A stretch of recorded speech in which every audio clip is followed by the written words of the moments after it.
एक दिन टोनी चिड़िया किसी काम से रानी कबूतरी के घर जाती है। अरे वाह, कितना सुंदर हार है। ऐसे क्या देख रही है तू? कुछ भी तो नहीं रानी जी, कुछ नहीं। कुछ भी तो नहीं क्या? मैं मान लूंगी। सच सच बता, क्या देख रही थी तू? जी रानी जी, मैं तो बस आपके हार को देख रही थी। क्यों? मेरे हार को क्यों देख रही है तू? रानी जी, आपका हार काफी सुंदर है ना, इसलिए देख रही थी। बढ़िया ही सुंदर है। कहीं तू उसे चुराना तो नहीं चाहती ना? बता मुझे। अरे नहीं नहीं रानी जी, आपका हार मैं क्यों चुराऊंगी, और चुरा के मैं उसका करूंगी भी क्या? मुझे तेरे ऊपर कोई यकीन नहीं। चल जा, भाग जा यहाँ से। फिर टोनी चिड़िया वहाँ से चली जाती है और रात हो जाती है। कालू कौवा गोरी कौवी से कहता है, अरे गोरी, तुझे पता है रानी कबूतरी के पास बहुत खूबसूरत हार है। क्या तूने देखा है वो हार? गोरी, मुझे तो बहुत खूबसूरत लगा उसका हार। मैं तो देखता ही रह गया उसके हार को। कालू, तुम सिर्फ ऐसी बातें कर सकते हो, मुझे हार ऐसा नहीं लेकर दे सकते। तो मेरा दिल भी मत जलाओ और चुप करके सो जाओ। गोरी, मैं वैसे ही कह रहा था, मुझे अच्छा लगा इसलिए मैंने तुझे हार का बोल दिया। कालू, बस तुम चुप करके सो जाओ। फिर कालू कौवा सो जाता है और गोरी कौवी सोचने लगती है। अरे, अगर कालू इतनी तारीफें कर रहा है हार की, तो हार तो सुंदर ही होगा। मैं ऐसे करती हूँ कि उस हार को जाकर चुरा लेती हूँ। फिर गोरी कौवी रानी जी के घर जाती है और उसका हार चुरा लेती है। अगली सुबह,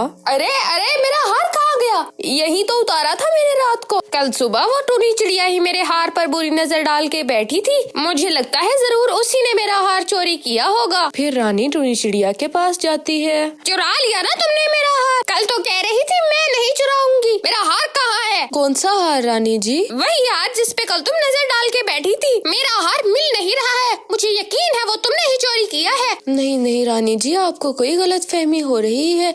मैं आपका हार क्यों चोरी करूंगी? मैं तो कभी चोरी नहीं करती। हार तो मेरा तुमने ही चोरी किया है। शाम तक मेरा हार वापस कर देना, वरना मैं तुम्हें नहीं छोड़ूंगी। रानी ये कहकर वहाँ से चली जाती है। दूसरी तरफ गोरी कौवी हार लेकर सुनियार के पास जा रही होती है। रास्ते में उसे मिट्ठू तोता मिल जाता है। अरे गोरी बहन, तुम इतनी जल्दी में कहाँ जा रही हो? सब खैरियत तो है ना? आपका ये हार तो बहुत प्यारा है। ये हार आपने किधर से लिया है? तोते भैया, ये हार तो मुझे कालू ने गिफ्ट किया था, और अब तो मैं अपने भाई के घर जा रही हूँ इसे पहनकर। फिर गोरी कौवी वहाँ से सुनियार के पास चली जाती है। अरे टोनी बहन, क्या बात है? आप रो क्यों रही हैं? दुख की बात क्या बताऊँ? बताओ बताओ टोनी बहन, क्या हुआ? तोते भैया, रानी जी का हार चोरी हो गया है और उन्होंने अपने हार चोरी होने का इल्जाम मेरे ऊपर लगा दिया है। आपको क्या मैं चोर दिखाई देती हूँ? अरे टोनी बहन, आपको पता है मैंने अभी अभी गोरी कौवी को देखा है एक हार ले जाते हुए। गोरी कौवी तो पहले भी चोरियाँ करती है, क्या पता उसी ने रानी जी का हार चुराया हो। चलो तोते भैया, फिर हम ये सब जाकर रानी जी को बता देते हैं। फिर टोनी चिड़िया और मिट्ठू तोता रानी जी के पास चले जाते हैं। अरे टोनी चिड़िया, ले आई हो मेरा हार? अरे रानी बहन, आपको कोई गलतफहमी हुई है। आपका हार टोनी ने नहीं चुराया। मुझे लगता है आपका हार गोरी कौवी ने चुराया है। गोरी अभी अभी एक हार लेकर सुनियार की दुकान की तरफ जा रही थी और मुझे कह रही थी मैं तो अपने भाई के घर जा रही हूँ। मुझे लगता है आपका हार वही होगा। चलो चल के देखते हैं। फिर टोनी चिड़िया, रानी और मिट्ठू तोता सुनियार की दुकान पर चले जाते हैं। अरे गोरी, तुम यहाँ क्या कर रही हो? और ये तो मेरा हार है। ये हार तुम्हारे पास कहाँ से आया और तुम यहाँ आके इसे बेच रही हो? अरे नहीं नहीं रानी जी, मुझे तो ये हार रास्ते में पड़ा हुआ मिला था। गोरी कौवी, मुझे पता है तुम अभी भी मेरे सामने झूठ बोल रही हो। ये हार तो मैं रात को अपने घर में उतार के सोई थी। फिर रानी कबूतरी गोरी कौवी की खूब पिटाई करती है और टोनी चिड़िया से माफी मांगती है। प्यारे बच्चों, इससे हमें ये सबक मिलता है कि हमें बिना पूरी बात जाने किसी पर कोई इल्जाम नहीं लगाना चाहिए और हमें चोरी नहीं करनी चाहिए।